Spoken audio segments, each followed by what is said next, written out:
So, how much of Fed policy do you think is dictated by who's in the White House, including who is actually head of the Fed?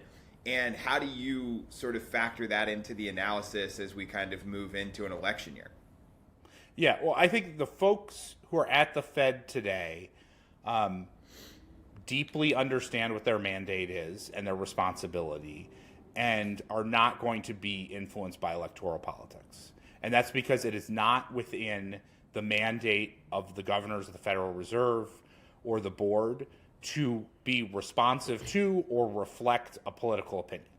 And so that doesn't mean that there will never be in the future folks who are appointed to the Fed that are primarily pursuing a political set of opinions.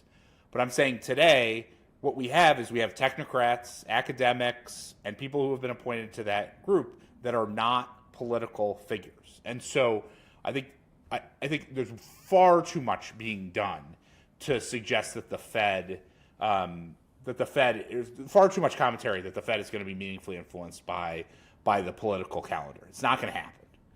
Right? The Fed is influenced by the outcome of political decisions, like whether fiscal policy is loose or tight, and whether that has an impact on the economy. They may make decisions to not engage in policy choices like right around the election point, right before, right after, for reasons that I think are relatively obvious. That there's no tightening or easing at any point in time over a 6 or 12-week period makes any difference. But the Fed has a long history over the course of the last couple of decades of tightening policy during election years, easing policy during election years, pursuing what they think is right, consistent with the macroeconomic realities of the day. And so, at least for now, the folks who are there are likely to continue to maintain their independence in terms of what they're doing. What I'd emphasize, though, is that is not necessarily always going to be the reality. And if you look back through time, there are ebbs and flows in terms of how independent the Fed has been as an entity separate from the federal government. We've been in a period of time where the Fed has been meaningfully independent for a long time, like 40 years.